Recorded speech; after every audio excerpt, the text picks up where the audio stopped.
ఇవాళ నేను గతంలో కూడా అనేక సందర్భాల్లో ఒక హోంశాఖ సహాయ మంత్రిగా నేను అప్పీల్ చేయడం జరిగింది. తుపాకీ ద్వారా రాజ్యాధికారం అనేది సాధ్యం కాదు. ఇన్ని సంవత్సరాలు తుపాకీ పట్టుకుని ఎస్సీ సామాజిక వర్గానికి సంబంధించిన పేద ప్రజలను చంపి, పోలీసులను చంపి, మా కార్యకర్తలను చంపి, ఇక్కడ ప్రతాప రామకృష్ణ మీ ముందే మీకే నిలువెత్తు నిదర్శనం. ప్రతాప రామకృష్ణానికి డబ్బులు లేవు. ఆయన భారతీయ జనతా పార్టీ కార్యకర్త. ఆయన ఏ రోజు ఇన్ఫార్మర్ కాదు, ఎవరిని ఇబ్బంది పెట్టలే. ఈయన మీద కాల్పులు జరిపినప్పుడు చనిపోయే పరిస్థితిలో ఇవాళ వెంటిలేటర్ మీదకి పోయి తిరిగి ప్రాణాలతో తిరిగి వచ్చిండు. ఇటువంటి కార్యకర్తలు చాలా మంది ఉన్నారు. భారతీయ జనతా పార్టీ కార్యకర్తలు, త్యాగం చేసిన కార్యకర్తలు చాలా మంది ఉన్నారు. మా కార్యకర్తలను దేనికోసం చంపినంటే జాతీయ జెండా ఎగిరేయద్దని చెప్పి సామాజిక జర్మని చంపాడు. ఇది కరెక్టా చెప్పండి? తుపాకీ గుట్టం పట్టుకున్న నక్సలైట్స్, మావోయిస్ట్ భావజనం చెప్పాలి. జాతీయ జెండా, భారతదేశంలో జాతీయ జెండా ఎగిరేయడం తప్ప. జాతీయ జెండా ఎగిరేసిన వాడు భారతీయుడు అవుతాడా? 15th ఆగస్టు రోజు, 26 జనవరి రోజు నల్లా జెండా ఎగిరేసిన భారతీయుడు అవుతాడా? నల్లా జెండా ఎవరు ఎగరేయాలి? పాకిస్తాన్ లో బంగ్లాదేశ్ వచ్చి జెండా ఎగిరేద్దనాలే. పాకిస్తాన్ లో బంగ్లాదేశ్ వచ్చి నల్ల జెండా ఎగిరేమనాలే. మరి మీది ఏం సిద్ధాంతం? మీది ఇది ఏ దేశానికి సంబంధించిన సిద్ధాంతం? కాబట్టి ఈ పోలీసులను చంపుతారు, మా కార్యకర్తలను చంపుతారు, అనేక మంది రాజకీయ నాయకులను చంపుతారు, ట్రైబల్ సంబంధించి పేద ప్రజలను చంపుతారు. దీని ద్వారా మీరు సాధించింది ఏంది? మీరు బుల్లెట్ నమ్ముకున్నారు, మీరు ఏం సాధించలే.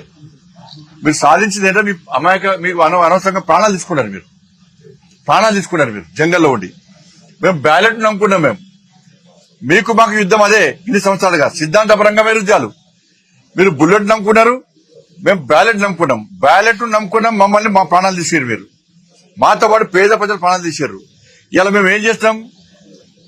ఈ దేశంలో ముచ్చటగా 3వసారి భారీ మెజార్టీతో ప్రజల ఆశీర్వాదంతో, ఈ దేశ ప్రజల ఆశీర్వాదంతో నరేంద్ర మోడీ గారి ప్రభుత్వం, భారతీయ జనతా పార్టీ ప్రభుత్వం అధికారంలోకి వచ్చినాం.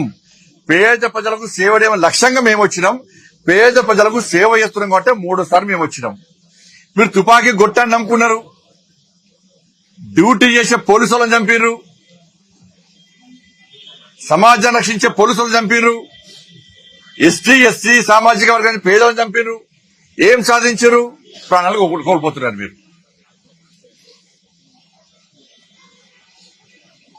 ఇవాళ దేశంలో ఉన్నది ఆషామాషి ప్రభుత్వం కాదు, నరేంద్ర మోడీ గారి ప్రభుత్వం. మేము మళ్ళీ చెప్తున్నాం, తుపాకీ ఉండాల్సింది బార్డర్ లో ఉన్న జవాన్ దగ్గర, సమాజాన్ని రక్షించే పోలీసుల దగ్గర. వీళ్ళ దగ్గర తప్ప వేరే వ్యక్తులకు తుపాకీ ఉండడాన్ని నరేంద్ర మోడీ గారి ప్రభుత్వం సహించదు, దానికి క్షమించదు, దానికి అనుమతులు ఇవ్వరు.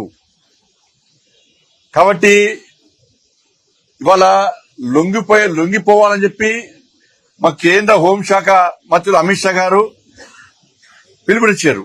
అమిత్ షా గారు ఒక మొండి పట్టుదలతోని ఈ సమాజాన్ని రక్షించాలి, ఈ దేశాన్ని రక్షించాలని చెప్పి ఒక లక్ష్యంతో, పేద ప్రజల ప్రాణాలు కాపాడాలని చెప్పి ఒక లక్ష్యంతో ఇలా అమిత్ షా గారు ఒక నిర్ణయం తీసుకున్నారు. లొంగిపోండి, తుపాకీ గుట్టం ద్వారా మీరు ఏం సాధించలేరు, సాధించబోరు, ఇంతవరకు ఏం సాధించలేరు, మీరు ప్రాణాలు తీసుకోకండి, లొంగిపోండి. మావోయిస్టులను అంతం చేయడమే మా లక్ష్యం. మావోయిజం ఈ దేశంలో పనిచేయదు అని చెప్పి కరాఖండిగా చెప్పి ఇలా మావోయిస్టులకు అవకాశం ఇచ్చారు. ఇలా అవకాశాన్ని సద్వినియోగం చేసుకోవాల్సిన అవసరం ఉన్న సందర్భంలో కొంతమంది మొండి పట్టుతోని, తప్పుడు ఆలోచనలతోని వాళ్ళు ప్రాణాలు తీసుకుంటున్నారు. ఇలా మన ఛత్తీస్గఢ్ లో లొంగిపోయారు. ఛత్తీస్గఢ్ లో ఎస్టీ సామాజిక వర్గానికి సంబంధించి మైనర్ అమ్మాయిలు, చిన్న అమ్మాయిలు, అభయం శుభం జరిగిన అమ్మాయిలకు మీరు తుపాకులు ఇచ్చి ఏం సాధిస్తారు చెప్పండి? దాని ద్వారా తుపాకులు ఎవరు చంపడానికి? దాన్ని సమాజం రండి, సమాజం మార్పు కోసం ప్రయత్నం చేయండి, అందరితో మాట్లాడండి. తుపాకీ పట్టుకొని మీరు కాల్స్తా అంటే ఇది క్షమించే ప్రభుత్వం నరేంద్ర మోడీ ప్రభుత్వం కాదు. ఇలా మనం ఛత్తీస్గఢ్ లో చూస్తుంటే చిన్న అమ్మాయిలు తుపాకులు పట్టుకొని లొంగిపోతే వాళ్ళ భవిష్యత్తు ఏం కావాలి? వాళ్ళ భవిష్యత్తు నాశనం చేసేవాళ్ళు మీరు. వాళ్ళకి తుపాకులు ఇస్తారు వాళ్ళ చేతికి. ఇక చదువుకునే అమ్మాయిలు, కలం బట్టి రాసే అమ్మాయిలు, వాళ్ళ కుటుంబాలు రోధిస్తున్నాయి. మా అమ్మాయిలకు మాయమాటలు చెప్పి తుపాకులు చేతికిస్తే మా అమ్మాయి ప్రాణాలు కోల్పోతే దాని బాధ్యత ఎవరు సార్? మా కుటుంబాలు ఎవరు సాధాలి సార్ అని చెప్పి ఆ పేద కుటుంబాలు ఇలా ఈ మావోయిస్టులను ప్రశ్నిస్తున్నాయి, మావోయిస్టు నాయకులను ప్రశ్నిస్తున్నారు. ఇవాళ చిన్న చిన్న అమ్మాయిలు పాపం వాళ్ళు తిండి లేక జంగల్ పట్టుకొని తిరుగుతున్నారు, తిండి తిప్పలేక జంగల్లో తిరుగుతున్నారు. పాపం ఎవరు సిద్ధాంతం అంటున్నారు, లొంగిపోయిన వాళ్ళని బదనాం చేస్తున్నారు. లొంగిపోయినటువంటి మావోయిస్టు నేతలందరూ కూడా వాస్తవాలు గ్రహించారు. మేము జంగల్లో ఉండి సిద్ధాంతం కోసం పనిచేస్తున్నాం, మా ప్రాణాలను పణంగా పెట్టి సిద్ధాంతం కోసం పనిచేస్తున్నాం. అనేక మంది ఇవాళ ఎన్కౌంటర్ లో చనిపోతున్నారు. మా అన్ని పేద కుటుంబాలు, మా కుటుంబాలను దూరం పెట్టినాం, మా కుటుంబాలను దూరం పెట్టి మేము సిద్ధాంతం కోసం పనిచేస్తున్నాం. ఇవాళ లాస్ట్ కు లొంగిపోయే పరిస్థితికి వచ్చిందంటే ఆలోచించండి. ఇలా మీ సిద్ధాంతం ప్రజలు నమ్మతలేరు. ఇవాళ మళ్ళీ అప్పీల్ చేస్తున్నా, అందరు లొంగిపోండి. ఇంకా 4 నెలలు మాత్రమే మీకు సమయం ఉంది. 4 నెలలు మాత్రమే సమయం ఉంది. అమిత్ షా గారి యొక్క లక్ష్యం 2026 మార్చ్ మావోయిస్టులను అంతం చేయడమే లక్ష్యం. అమిత్ షా గారు ఒక మాట అంటే మాట నిలబెట్టుకునేటువంటి వ్యక్తి. మీకు అవకాశం ఇంకా 4 నెలలు ఉంది.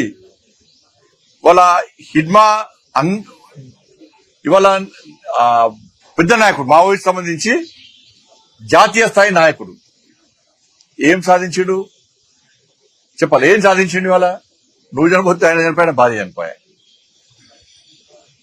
ఇలా అర్బన్ నక్సల్స్ మాయలో పడి జంగల్లో ఉన్న నక్సలైట్స్ మీరు మోసపోకండి, మీ ప్రాణాలు తీసుకోకండి.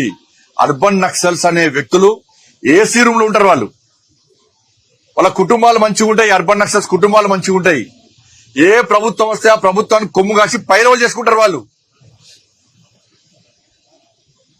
వాళ్ళు మావోయిస్టు సిద్ధాంతాల గురించి వాళ్ళు మాట్లాడతలేరు. వాళ్ళకి ఏ ప్రభుత్వం వస్తే ఆ ప్రభుత్వాన్ని కొమ్ము కాస్తారు. ఆస్తులు సంపాదించుకుంటారు, వాళ్ళు పైరవులు చేస్తున్నారు. వాళ్ళు ఏసీ రూమ్ లో ఉంటున్నారు, కార్లలో తిరుగుతున్నారు. మరి మీరు జంగల్ తిరుగుతా మీకు ఏమొచ్చింది? ప్రాణాలు కోల్పోతున్నారు. దేనికోసం పనిచేస్తున్నారు మీరు ఇవాళ? మరి అర్బన్ నక్సల్స్ మాట విని మీరు మోసపోకండి. వాళ్ళు చెప్పేది ఒకటి, చేసేది ఒకటి.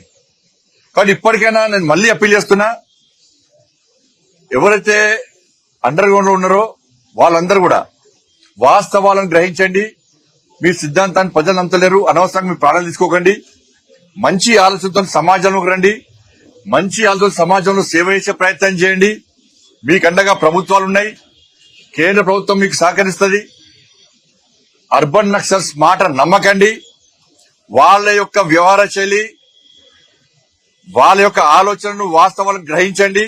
వాళ్ళ మోసపూరితమైన మాటలు, వాళ్ళ మాటలు నమ్మి మీ ప్రాణాలు తీసుకోవద్దని చెప్పి నేను ఇవాళ అందరికీ అప్పీల్ చేస్తున్నా. ఇలా ఎన్కౌంటర్ గ్రహించి మీరండి. ఇంకా 4 నెలల సమయం ఉందని కూడా మీకు విజ్ఞప్తి చేస్తాం.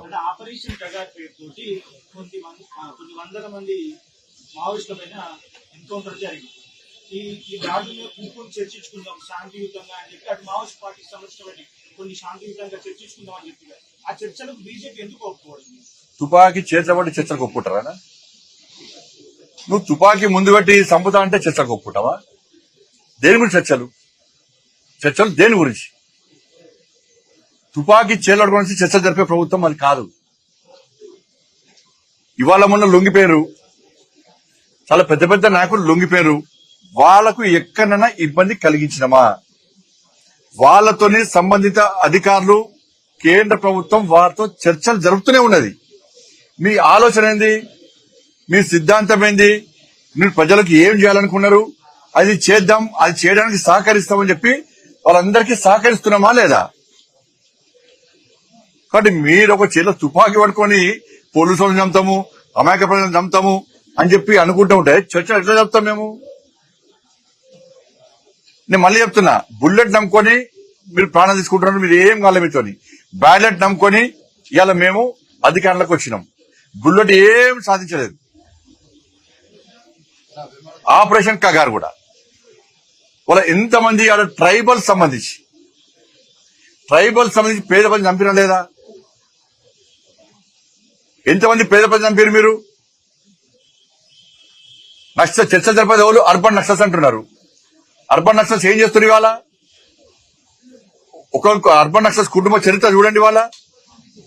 వాళ్ళ మాయమంటలు నమ్మి పాపం జంగల్లో పేదలు పేద చిన్న పిల్లలు, మీరు ఆ వీడియో చూడండి.